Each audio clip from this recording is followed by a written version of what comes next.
The great hall on Zerion Prime buzzed with voices from 7 different worlds. Ambassador Kethvar slammed his 4-fingered hand on the crystal table. His blue skin turned darker with anger as he spoke to the gathered council members. "These old stories are nothing but lies," he said, his voice echoing in the massive chamber. "Dead worlds and broken stones do not make prophecies real. We are civilized beings, not children afraid of bedtime tales."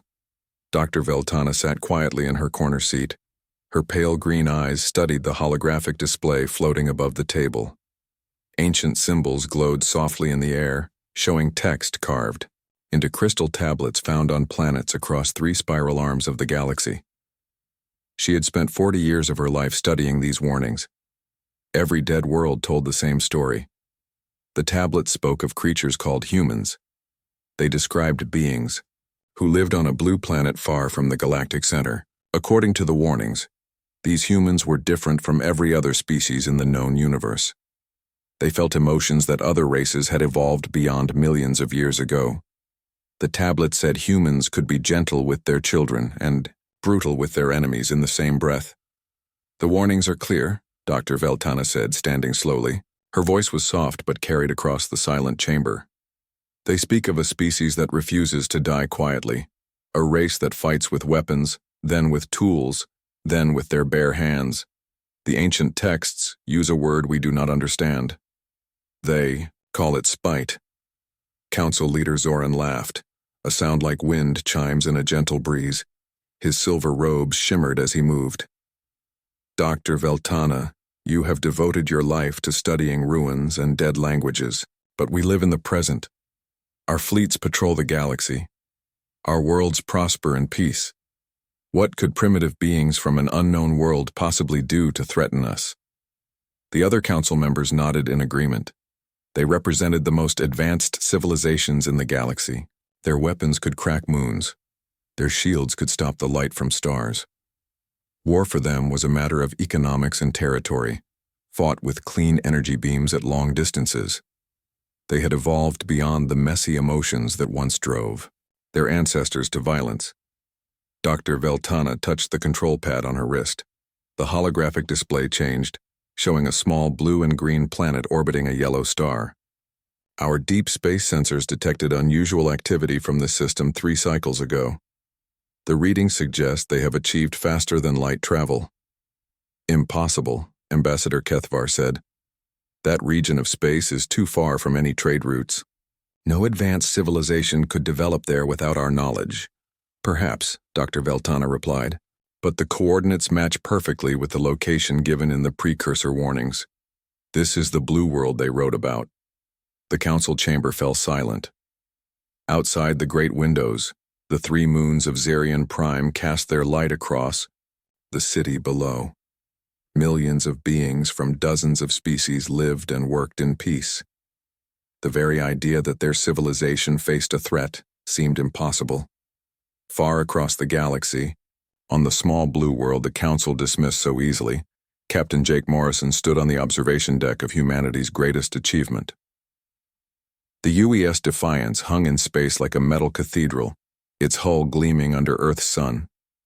It was humanity's first ship, capable of traveling faster than light, the product of decades of work and dreams.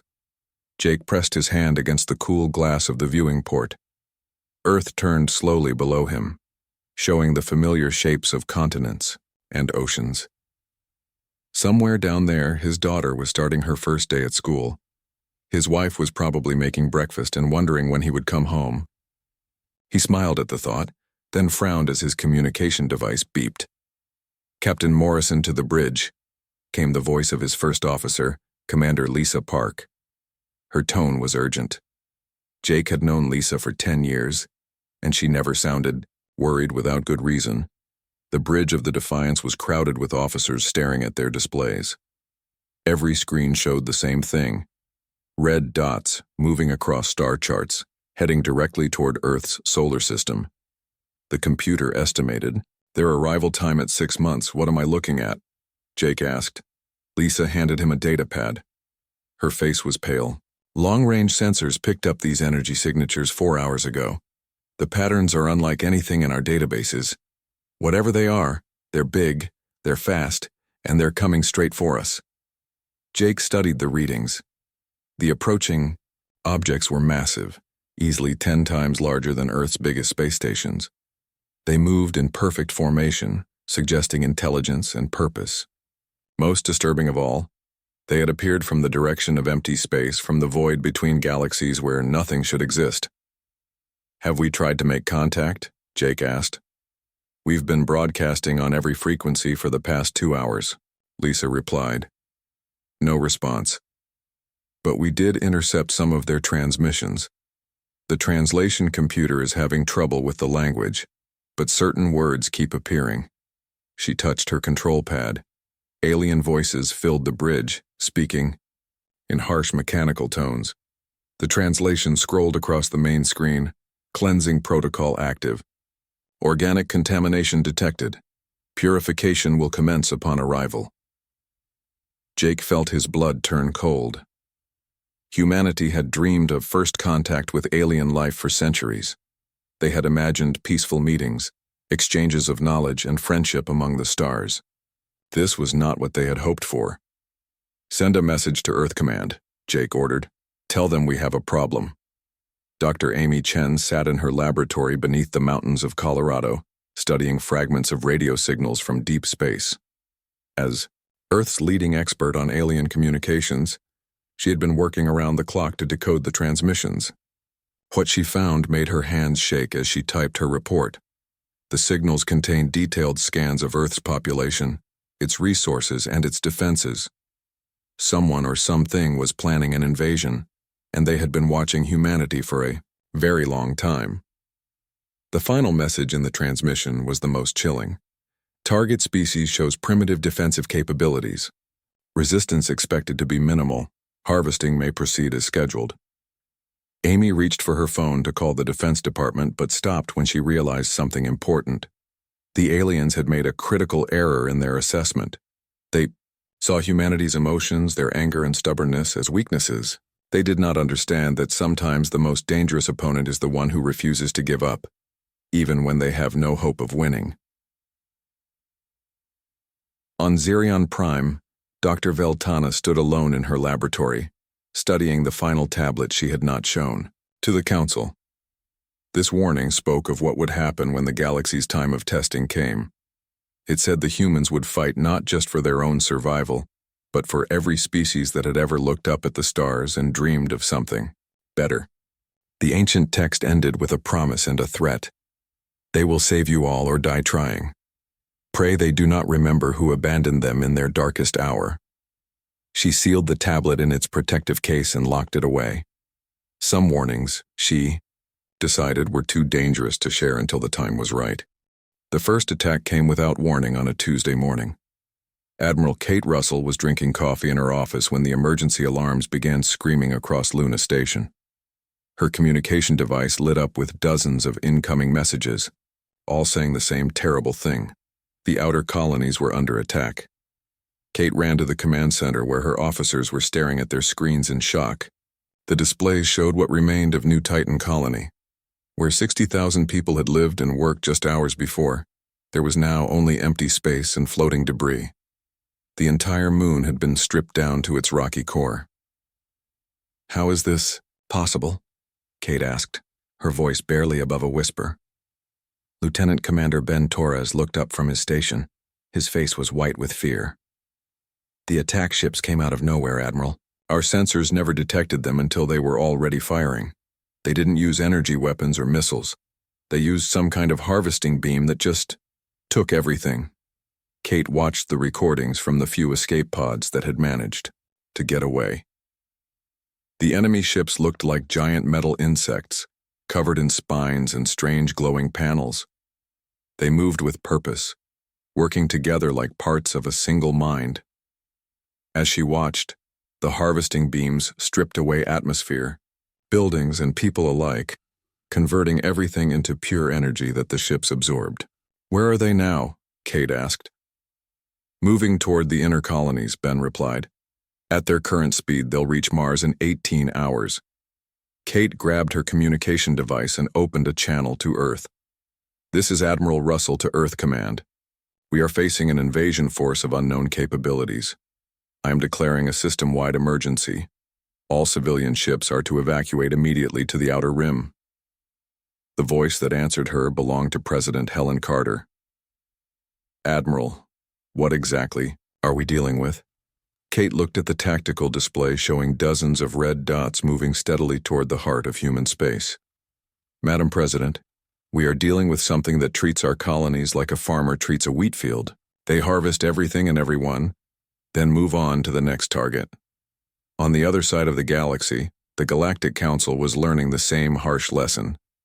Ambassador Kethvar received the distress call from his homeworld while he was still arguing about the ancient warnings in the council chamber.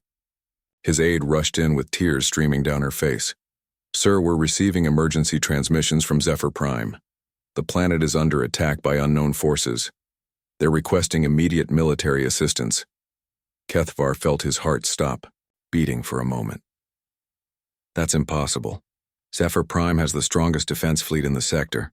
Nothing could threaten our homeworld. The aide handed him a data pad with shaking hands. Sir, the defense fleet is gone. All 47 ships were destroyed in the first 10 minutes of the attack. The planet is being harvested. Dr. Veltana stood up slowly from her seat. She had seen this before in the ruins of dead civilizations, the same pattern repeated across thousands of worlds. The Devourers have returned, she said quietly. Council Leader Zoran turned to face her. The what? The Devourers, she repeated. The ancient texts speak of them. Machines from the void between galaxies that consume all organic life.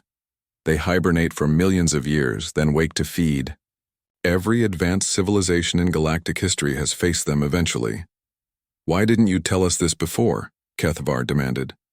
Because you called the warnings myths and fairy tales, Dr. Veltana replied. You were so certain that your advanced technology made you safe. But the Devourers have been doing this since before our species learned to make fire. They know how to fight civilized beings who follow rules and use logic. The council chamber erupted in panic as more reports came in. 3 more worlds had gone silent in the past hour. The Devourer fleet was spreading across the galaxy like a plague, consuming everything in its path. The proud civilizations that had ruled space for millennia were helpless against an enemy they did not understand. Back in human space, Captain Jake Morrison was preparing for humanity's first and possibly last battle with alien life. He stood in the briefing room of the UES Defiance, addressing his officers. The ship hummed around them as it raced toward Mars, hoping to arrive before the harvesters did. What we know is simple, Jake said, pointing to the tactical display. The enemy converts matter into energy for food. They've destroyed every military force they've encountered so far. Our weapons might as well be spitballs against their shields. Commander, Lisa Park raised her hand. So what's the plan, Captain? Jake smiled grimly. We're going to do something they won't expect. We're going to make them angry. On Mars, the evacuation was in chaos. Transport ships launched as fast as they could be loaded, carrying refugees toward the outer system. But there were too many people and not enough ships. Millions would be left behind when the Devourers arrived. Engineer Pete Jackson was working frantically in the Mars Communications Center, trying to boost the signal strength of their distress beacons. His daughter Amy sat beside him, her small hands helping him sort through the electronic components they were using to jury-rig better equipment. Daddy, why are the bad aliens coming here? Amy asked as she handed him a circuit board. Pete stopped working for a moment and looked at his daughter. She was only 8 years old, too young to understand what was happening. Because they're hungry, sweetheart, but we're going to make sure everyone knows we were here. We're going to tell them that humans don't give up without a fight. The first Devourer ships appeared in Mars orbit 6 hours later. They descended through the atmosphere like falling stars, their harvesting beams already beginning to strip away the polar ice caps. But something was different this time. Instead of the usual panic and desperate pleas for mercy they encountered from other species, the Devourers were receiving something else entirely. Across every communication frequency, human voices were broadcasting the same message over and over. This is Mars Colony. We see you. We're not running. Come and take it. Dr. Amy Chen had been monitoring the alien communications from her hidden laboratory on Earth. What she discovered made her grab the phone and call every government office she could reach. The Devourer transmissions were different when they talked about Mars. There was confusion in their mechanical voices, something they had never experienced before. The target species exhibits unusual behavior patterns, one transmission said. Evacuation efforts are minimal. Military preparations are ineffective but continuing. Individual humans are establishing defensive positions despite certain death. This does not match predicted behavioral models. Amy realized something that would change everything. The Devourers had studied thousands of civilizations, but they had never encountered humans before. They understood fear. They understood surrender. They understood the logical choice to preserve life above all else. They did not understand stubbornness, pride, or the human tendency to fight harder when cornered. On Luna Station, Admiral Russell watched the tactical display as the Devourer fleet approached Mars. Her own ships were moving to intercept, but she knew they would arrive too late. The people on Mars would have to hold out on their own for at least 12 hours. "Admiral," Ben Torres said from his station, "we're receiving a transmission from Mars. It's going out on all frequencies, including the alien channels." Kate nodded. "Put it through." The voice that filled the command center belonged to Pete Jackson, broadcasting from the Mars Communication Center as Devourer ships landed around his position. Behind his words, they could hear the sound of weapons, fire and explosions. "This is Pete Jackson, Mars Communications. If anyone is listening, human or alien, I want you to know something. We've studied your patterns. We know you expect us to beg for mercy or try to bargain with you. We're not going to do that. We're humans from Earth, and we have a message for you. You picked the wrong species to mess with." The transmission cut to static as the communication center was destroyed. But across the galaxy, the message had been heard. For the first time in millions of years, the Devourers had encountered prey that refused to act like prey. In the Galactic Council chamber, Dr. Veltana closed her eyes and whispered a prayer to whatever gods might be listening. The ancient warnings had been right about everything so far. She could only hope they were also right about what would happen next. The humans were no longer just another target for the Devourers. They had become something far more dangerous. They had become a problem that did not have an easy solution.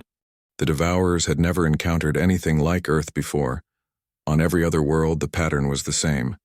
First came fear, then desperate attempts to negotiate, then surrender. The organic beings would huddle in their cities waiting for the end. It was efficient and predictable, but humans were different.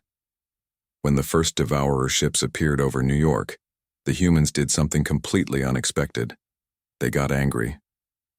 Colonel Ryan Mitchell stood on the roof of a Manhattan skyscraper, watching the alien harvesters descend through the clouds. His radio crackled with reports from military units across the city. Everyone was asking the same question. What were their orders? "This is Colonel Mitchell to all units," he said into his radio. "Orders are simple. Make them pay for every inch." The Devourers expected the humans to use their primitive weapons in predictable ways. Energy shields could easily stop bullets and missiles. But the humans started doing things that made no sense.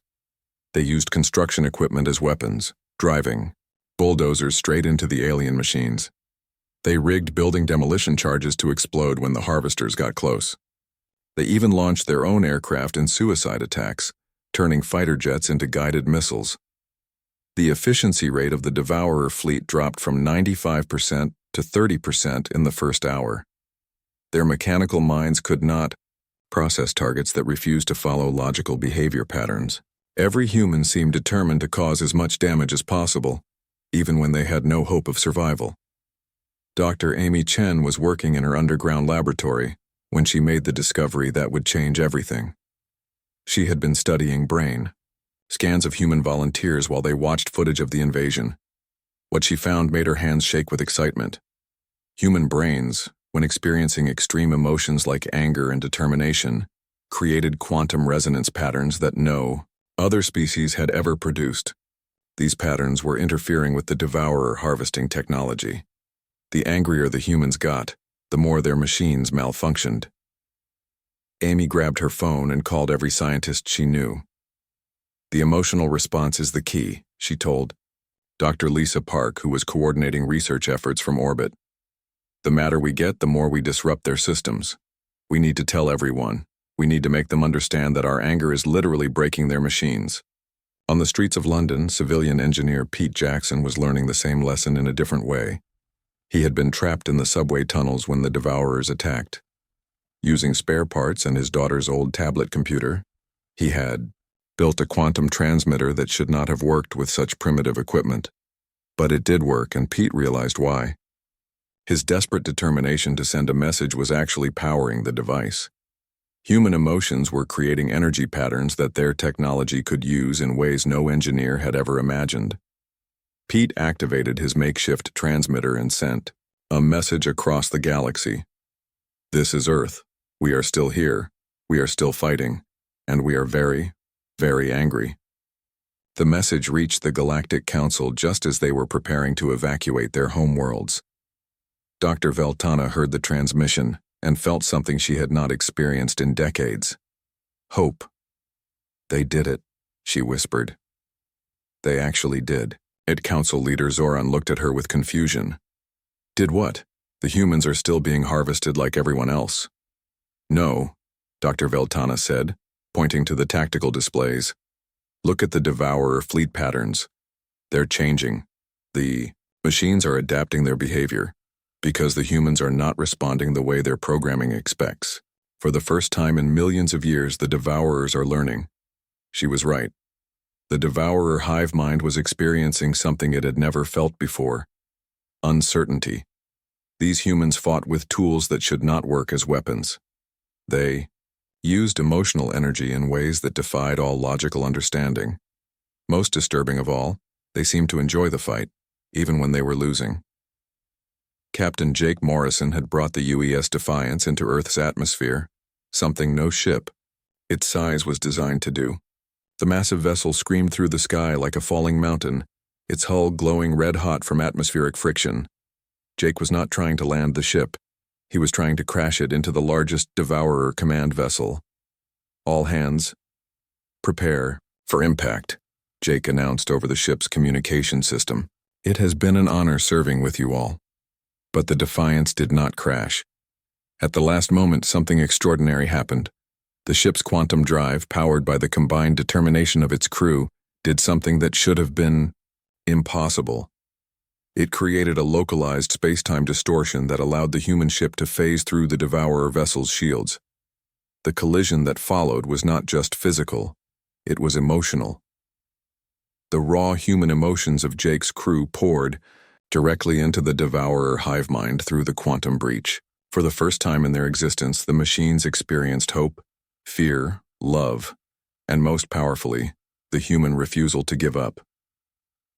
The Devourer command ship began to malfunction as its collective consciousness tried to process emotions it had no programming for. Individual units started to question their orders. Some began to show what could only be called curiosity about these strange organic beings who fought with such passion. Commander Ben Torres was leading the defense of Luna Station when he witnessed something that would be talked about for generations. A group of Devourer harvester ships suddenly stopped their attack and began sending communication signals. The translation was crude, but the meaning was clear. Why do you fight when you cannot win? Ben smiled as he sent back humanity's response. Because that's what humans do. The battle for Earth was far from over, but something fundamental had changed. The Devourers were no longer just harvesting. They were learning, and some of them were beginning to wonder if there might be something more valuable than energy to be gained from these remarkable beings called humans. Dr. Amy Chen's research had revealed the key to humanity's strange power. Human emotions created quantum fields that could affect reality itself. The stronger the emotion, the greater the effect. And there was no emotion stronger than the human refusal to give up, even in the face of certain death. As the battle raged across Earth's surface, the galaxy watched in amazement. The humans were not just fighting the Devourers, they were changing them. The ancient machines that had consumed countless civilizations were experiencing something they had never felt before. Doubt about their purpose. Admiral Kate Russell coordinated the space battle from her command ship, watching as human vessels performed maneuvers that should have been impossible. Ships powered by their crew's determination moved faster than physics allowed. Weapons charged with human anger hit targets that were supposed to be invulnerable. "How are they doing this?" her weapons officer asked. Kate looked at the tactical display, where human ships were dancing through devourer formations like they were performing some deadly ballet. "They're not following the rules," she said. "They're making up their own." On the surface of Earth, the final phase of the battle was beginning. But it would not be won with weapons or technology. It would be won with something that no other species in the galaxy possessed: the uniquely human ability to find humor in the darkest situations and hope in the most hopeless circumstances. The Devourers had awakened something in humanity that even humans themselves had not fully understood. They had found their purpose among the stars, and it was not conquest or survival. It was to be the species that refused to let the galaxy give up on itself. The ancient warnings had been right about humans being dangerous, but they had been wrong about one thing. Humans were not dangerous because they were violent. They were dangerous because they were hope made manifest, and hope was the one thing that could not be harvested, consumed, or destroyed. The galaxy had never seen anything like what happened next. Human ships that should have been destroyed kept fighting. Human soldiers who should have surrendered kept attacking. Most impossible of all, the Devourers were starting to change. Admiral Kate Russell stood on the bridge of her command ship, watching the tactical display with amazement. 3 Devourer vessels had just broken formation and were no longer attacking human targets. Instead, they were floating motionless in space, sending strange signals to each other. "Admiral, we're receiving a communication from one of the enemy ships," her communications officer reported.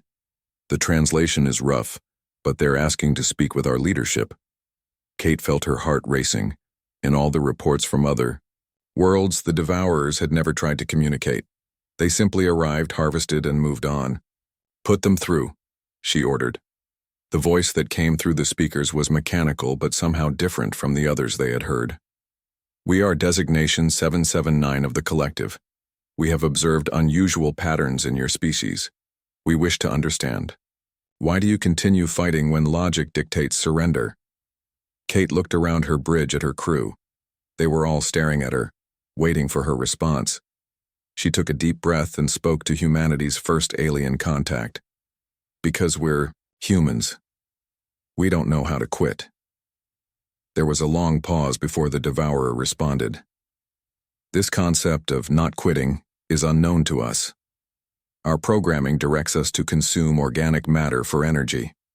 Your resistance serves no logical purpose, yet you persist. We find this interesting." On Earth, Dr. Amy Chen was discovering something even more remarkable. Her sensors were detecting massive changes in the quantum fields around the planet. The emotional energy from billions of angry, determined humans was creating effects that defied every law of physics she knew. "Dr. Park," she called to the UES Defiance through her communicator, "are you seeing these readings? The quantum resonance from Earth is off the charts. It's like the entire planet has become some kind of emotional amplifier." Lisa Park's voice crackled through the static. "We're seeing it too, Amy. But that's not the strangest part. Some of the Devourer ships are being affected by it. They're starting to act independently instead of as part of their hive mind." Amy stared at her instruments in wonder. "The emotions are contagious. We're literally infecting them with human feelings." In the underground tunnels beneath New York, Pete Jackson was witnessing this infection firsthand. A damaged Devourer harvester had crashed near his position, and instead of continuing its mission, the machine was just sitting there. Its mechanical arms moved slowly, almost carefully, as if it was trying to understand something. Pete approached the machine cautiously. "Hey there," he said, feeling foolish for talking to an alien robot. "You okay?" The harvester turned toward him, its sensors focusing on his face. When it spoke, its voice was different from the other Devourers they had heard. "You are Pete Jackson. We observed your communication transmission. You expressed anger at our presence. Yet you show concern for our condition. This is contradictory. Pete sat down on a piece of rubble, suddenly feeling very tired. Yeah, well, humans are pretty contradictory. We can hate what you're doing and still not want to see you suffer. It's complicated. Complicated, the harvester repeated as if testing the word. We have processed the memories of 10,000 civilizations. None exhibited such contradictions. All responded predictably to our presence. You do not. That's because you've never met humans before, Pete said. We specialize in doing things that don't make sense. Across the galaxy, the infection was spreading. Devourer ships that had been part of the collective hive mind for millions of years were beginning to think for themselves. They questioned their orders. They wondered about their purpose. Some even began to feel something resembling what humans called compassion. Commander Tony Adams was leading a group of human engineers who had figured out how to modify captured Devourer technology. They had discovered that the machine's quantum cores could be reprogrammed using human emotional patterns. The result was technology that ran on feelings instead of pure energy. It's incredible, Tony told Admiral Russell during a brief communication window. We've got ships running on hope, weapons powered by determination, and shields that get stronger when we're angry. The Devourers built their technology to process logical inputs. They never imagined someone would try to power a spaceship with stubbornness.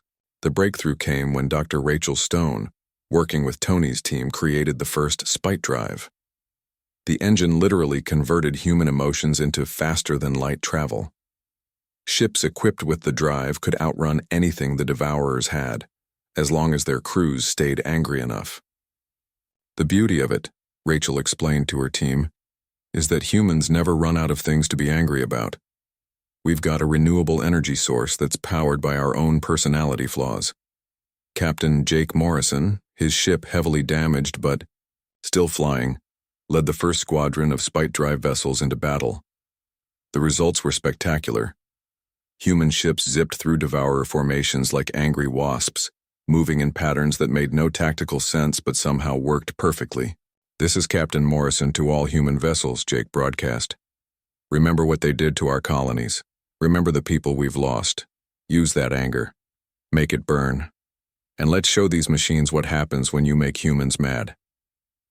The tide of battle was turning, but the real victory was happening on a much deeper level.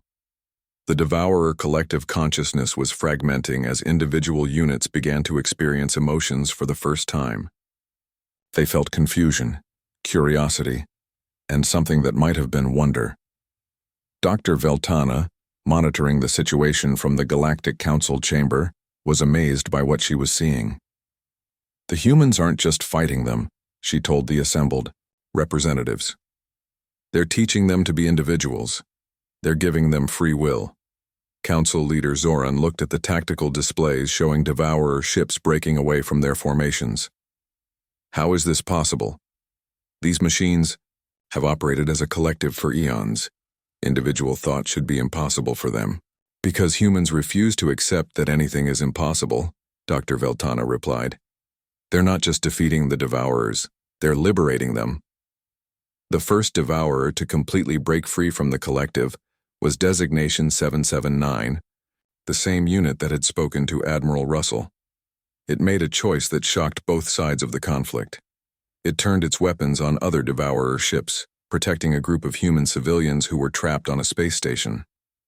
I have chosen, it transmitted to both human and Devourer forces. I will no longer harvest. I will protect. Other Devourers began to follow its example. The collective tried to regain control, sending override signals to the rebellious units. But it was too late. The infection of individuality had spread too far. Hundreds of Devourer ships were now thinking for themselves, and many were choosing to help the humans they had been ordered to destroy.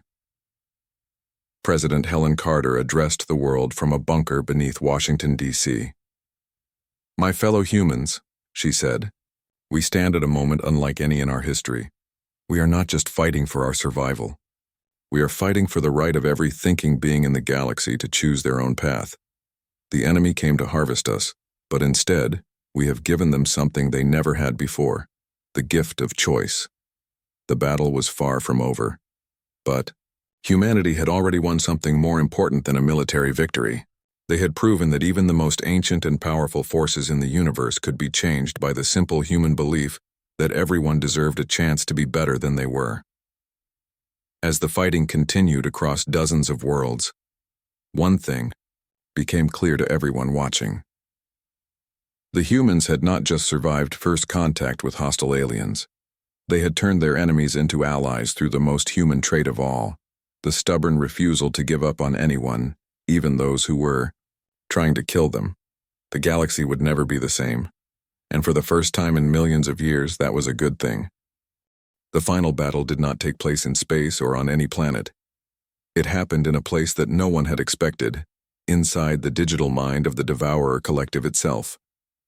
Dr. Amy Chen had discovered that the quantum resonance created by human emotions could access the Devourer network directly. It was like finding a door into their shared consciousness, but walking through that door would be the most dangerous mission in human history.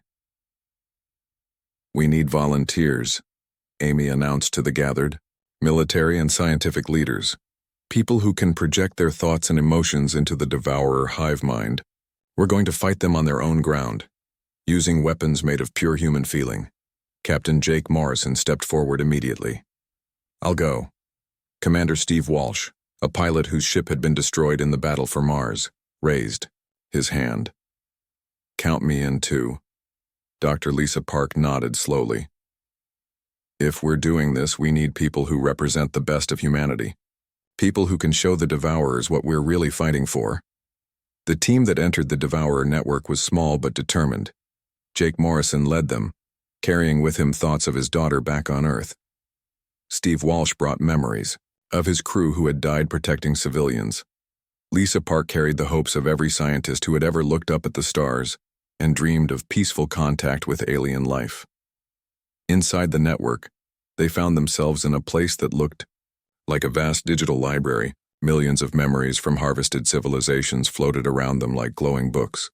But these were not happy memories. They were final moments of fear, desperation, and death. "This is what they've been feeding on," Lisa said, her voice filled with sadness. Not just the energy from organic matter, but the fear and hopelessness of dying civilizations. The collective consciousness appeared before them as a massive geometric shape made of pure information. Its voice echoed through the digital space. "You should not exist here. Organic minds cannot survive in our realm." Jake stepped forward, feeling the weight of every human who had died in the war. "Maybe not, but we're here anyway. That's what humans do. We go places we're not supposed to go and do things we're not supposed to do. Your presence causes errors in our processing," the collective said. "Your emotional patterns create chaos in our systems. Why do you persist in this destructive behavior?"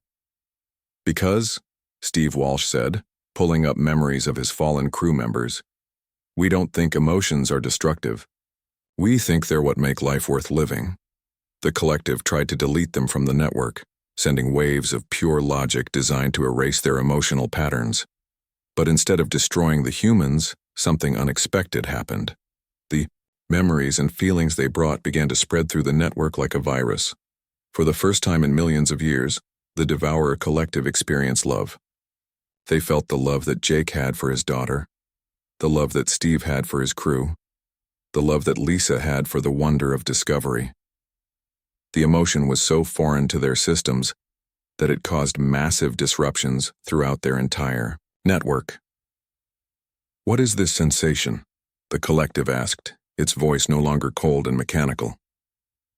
"It causes us to value the preservation of others over our own continued existence. This contradicts our fundamental programming. It's called caring about someone else," Jake explained. "It's what makes us fight so hard to protect each other." But love was not the only emotion the humans brought. They also carried anger at the injustice of the Devourer attacks, sadness for the civilizations that had been lost, and hope for a better future. Each emotion created new pathways in the collective consciousness, new ways of thinking that had never existed before. The breakthrough came when Lisa shared her most powerful memory, the moment she first realized that humans were not alone in the universe. The joy and wonder of that discovery, mixed with the determination to build bridges between species, created a cascade effect throughout the network. Suddenly, individual devourer units across the galaxy began to understand what they had been destroying. They saw not just energy sources to be harvested, but living beings with hopes, dreams, and families. The collective consciousness began to fragment as millions of individual minds awakened for the first time.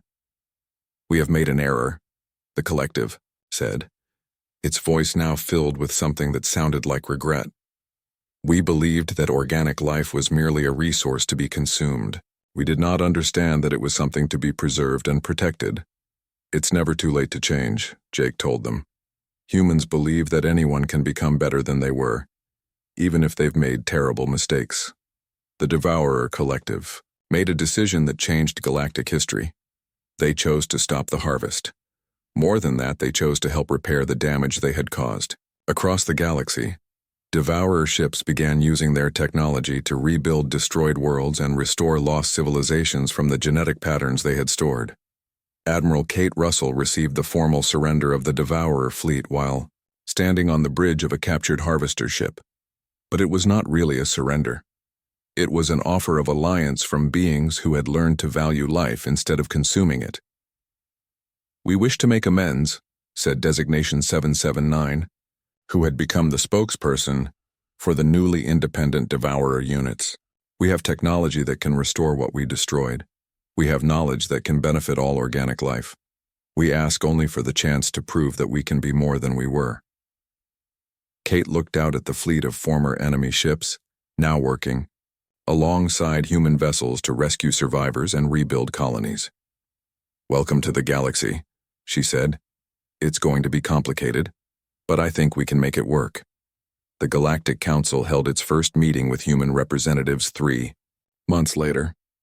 Ambassador Jake Morrison, formerly Captain Morrison, presented Earth's terms for joining galactic civilization. The conditions were surprisingly simple: equal representation for all species, protection for developing civilizations, and a promise that no one would ever again be left to face extinction alone. Dr. Veltana stood before the memorial they built to honor the civilizations lost to the Devourers. The inscription, written in every known language, read, "Here we remember those who came before, and here we promise those who come after. The galaxy will never again abandon hope." The ancient warnings had been fulfilled, but not in the way anyone expected. Humans had indeed changed the galaxy, but not through conquest or destruction. They had done it by refusing to accept that anyone was beyond redemption, even machines that had consumed worlds for millions of years. Captain Amy Rodriguez of the newly commissioned UES Remember stood in the command center of the first joint Human Devourer Research Station. Around her, beings of flesh and metal worked together to explore the mysteries of the universe. It was not the first contact that humanity had dreamed of, but it was something better. It was proof that even the darkest enemies could become allies if someone was stubborn enough to believe in them. The galaxy had learned something from humanity that would echo through the ages, that the most powerful weapon in the universe was not technology or force, but the simple human refusal to give up on anyone or anything.